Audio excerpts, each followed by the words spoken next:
Comentários sobre o Viver, Volume 3. Diálogos sobre a Vida. Livro de Jiddu Krishnamurti. Sofrimento resultante da compaixão de si mesmo. Naquela época do ano, em nosso clima quente, era primavera. O sol estava excepcionalmente brando, devido ao vento ligeiro que soprava do norte, do frescor das montanhas nevadas. Ao lado da estrada, uma árvore, nua poucas semanas antes, achava-se agora coberta de folhagem verde que refugia ao sol. As folhas novas eram tão tenras, tão delicadas, tão pequeninas, nos imensos espaços da mente, da terra e do céu azul. Entretanto, muito rapidamente pareceram encher todo o espaço do pensamento. Mais além, beirando a estrada, encontrava-se uma árvore, ainda desfolhada, porém florida. O vento espalhara pelo chão as pétalas, e várias crianças permaneciam sentadas no meio delas. Eram filhos de motoristas e outros empregados domésticos. Nunca frequentariam a escola e constituiriam sempre os pobres da terra. Mas, cercadas de pétalas caídas, ali à beira da estrada betuminada, aquelas crianças faziam parte da terra. Assustadas ao verem um estranho sentar-se perto delas, calaram-se repentinamente, largaram as pétalas com que brincavam, permanecendo imóveis como estátuas durante alguns segundos. Mas os olhos delas revelavam viva curiosidade, disposições amigáveis e apreensão. Num pequeno jardim, abaixo do nível da estrada, havia grande quantidade de flores de vivas cores. Entre a folhagem de uma árvore daquele jardim, um corvo abrigava-se do sol meridiano. Todo o corpo dele descansava sobre o ramo, e as penas lhe cobriam as garras. Estava chamando ou respondendo a outros corvos, e num período de 10 minutos, emitiu 5 ou 6 notas diferentes. Provavelmente podia emitir muitas outras notas, mas por hora lhe bastavam aquelas poucas. Ele era muito preto, de pescoço pardo, tinha olhos extraordinários, nunca quietos, e o bico duro e afiado. Estava em repouso completo, porém cheio de vida. Era estranho como a mente estava toda unificada com aquele corvo. Não estava observando o corvo, embora lhe notasse todas as minúcias. Não era a própria ave, porquanto não havia identificação com ela. Estava unificada com a ave, com seus olhos e seu bico afiado, como o mar está unificado com seus peixes. Estava unificada com ela, mas, ao mesmo tempo, atravessava e passava além. A mente penetrante, agressiva e assustada do corvo era parte da mente que se estendia pelos mares e o tempo. A mente era vasta, ilimitada, imensurável, mas, ao mesmo tempo, estava cônscia do mais ligeiro movimento dos olhos daquele corvo negro entre as folhas novas, cintilantes. Estava cônscia das pétalas que caíam, mas não tinha nenhum foco de atenção, nenhum ponto de partida da atenção. Ao contrário do espaço, que sempre contém alguma coisa, uma partícula de pó, a terra ou o firmamento, ela estava inteiramente vazia, e porque estava vazia, podia prestar atenção, sem causa. Sua atenção não tinha raiz nem ramo. Toda a energia se concentrava naquela vazia tranquilidade, Não era a energia que se forma com um intento e logo se dissipa ao ser retirada a pressão. Era a energia de todo o começar. Era a vida que não tinha tempo e findar. Várias pessoas se tinham reunido, e cada vez que uma delas procurava expor um certo problema, as outras começavam a explicá-lo e a compará-lo com suas próprias tribulações. Mas o sofrimento não deve ser comparado. Comparação gera compaixão de si mesmo e, consequentemente, desdita. A adversidade deve ser enfrentada diretamente e não com a ideia de que a nossa é maior do que a de outrem. Calaram-se todos e, pouco depois, um deles começou a falar. Minha mãe morreu há alguns anos. Recentemente, perdi também meu pai e sinto-me cheio de remorsos. Ele era bom pai e a muitos respeitos eu devia ter sido diferente do que fui. Nossas ideias se chocavam. Nossos respectivos métodos de vida nos separavam. Ele era homem religioso, mas meu sentimento religioso não é tão manifesto. As relações entre nós dois muitas vezes se tornaram tensas, mas, pelo menos, havia um estado de relação, e agora que ele se foi, vejo-me alanceado pelo pesar. Meu pesar não vem apenas do remorso, mas também do sentimento de me ver repentinamente sozinho. Nunca tivera esta espécie de pesar, que é um agudo sofrimento. Que devo fazer? Como irei curar-me dele? Se permitis perguntar, sofreis por causa de vosso pai? Ou esse sofrimento é causado pela falta daquele estado de relação a que vos tinhais habituado? Não entendo bem o que quereis dizer. Respondeu.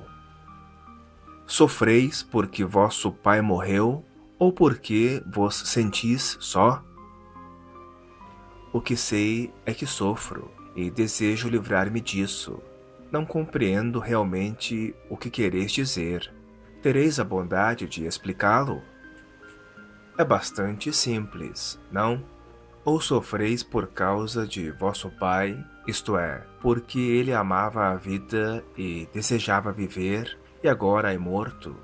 Ou sofreis devido à quebra de um estado de relação que por tanto tempo vos foi significativo, e subitamente vos vedes cônscios da solidão?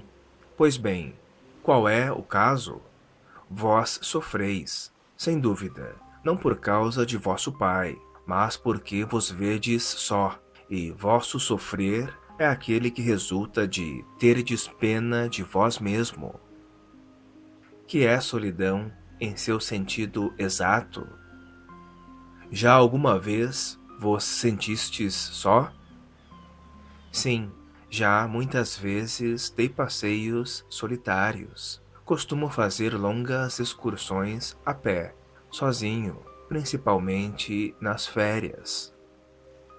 Não há certa diferença entre o sentimento de solidão e o estar a sós num passeio solitário? Se há, então não sei o que significa solidão. Acho que não sabemos o significado do que quer que seja, a não ser verbalmente, acrescentou alguém. Nunca experimentastes por vós mesmo o sentimento da solidão, assim como se sente uma dor de dentes? Ao falarmos de solidão, estamos experimentando a dor psicológica por ela causada ou apenas empregando uma palavra para denotar algo que nunca experimentamos diretamente? Sofremos realmente ou apenas pensamos que sofremos? Desejo saber o que é a solidão, respondeu. Quer dizer que desejais uma descrição dela. Ela é a experiência de um estado de completo isolamento, um estado em que nos sentimos completamente desamparados, excluídos de toda a vida de relação. O eu, o ego, por sua própria natureza, está constantemente construindo uma muralha ao redor de si mesmo. Todas as suas atividades conduzem ao isolamento. Ao tornar-se cônscio de seu isolamento, começa ele a identificar-se com a virtude, com Deus, com suas posses, com uma pessoa, nação ou ideologia. Mas essa identificação faz parte do processo de isolamento. Por outras palavras, fugimos por todos os meios possíveis à dor da solidão, ao sentimento de isolamento e, por conseguinte, nunca o experimentamos diretamente. Isso é como ter medo de algo que se encontra na volta da esquina e não querermos enfrentá-lo nem descobrir o que seja, mas tratarmos sempre de fugir, refugiar-nos em alguém, em alguma coisa, e isso só pode gerar mais medo. Nunca vos sentistes sozinho, no sentido de estar separado de tudo, completamente isolado? Não tenho a menor ideia do que estás dizendo.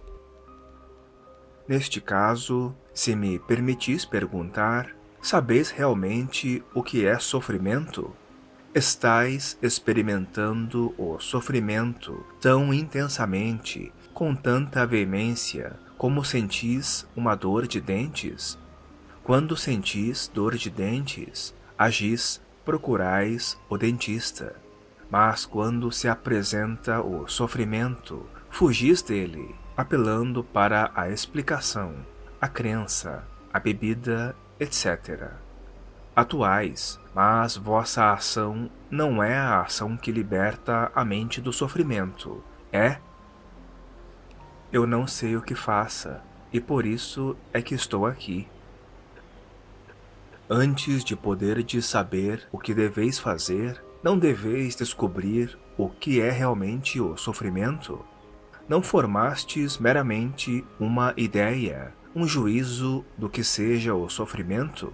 Naturalmente, a fuga, a avaliação, o medo vos impede de experimentá-lo diretamente. Quando sofreis de uma dor de dentes, não formais ideias e opiniões a respeito dela. Vós atendes, simplesmente, e agis.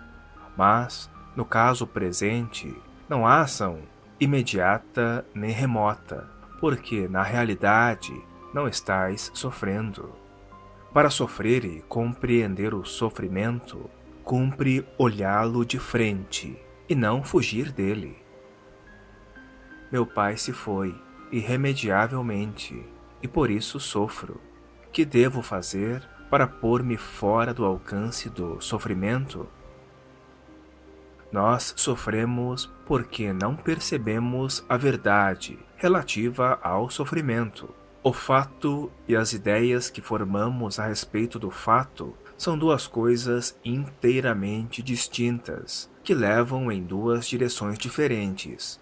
Se permitis perguntar, estais verdadeiramente interessado no fato, na realidade ou apenas na ideia do sofrimento?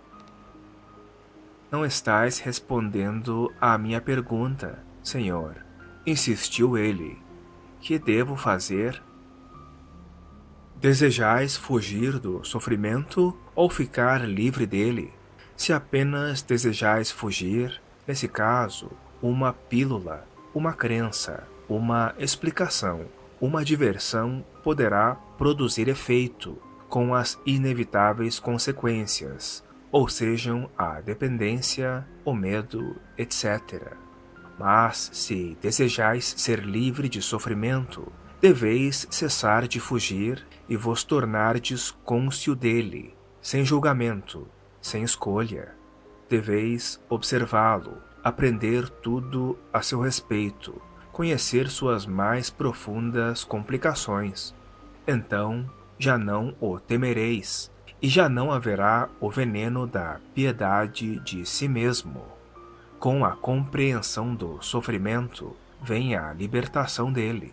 Para se compreender o sofrimento, é necessário o real experimentar dele, e não a ficção verbal do sofrimento.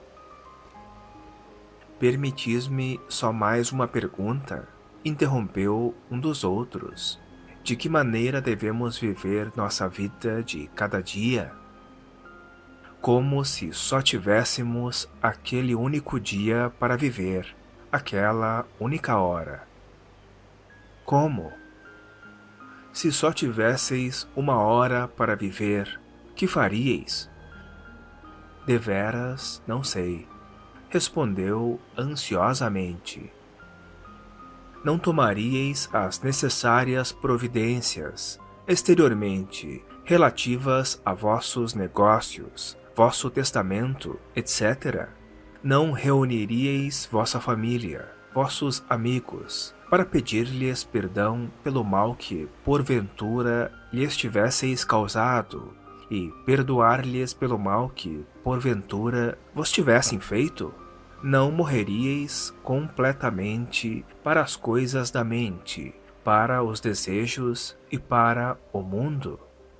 E se isso pode ser feito por uma hora, poderá também ser feito pelos nossos restantes dias e anos. É realmente possível uma coisa dessas, Senhor? Experimentai-o e vereis.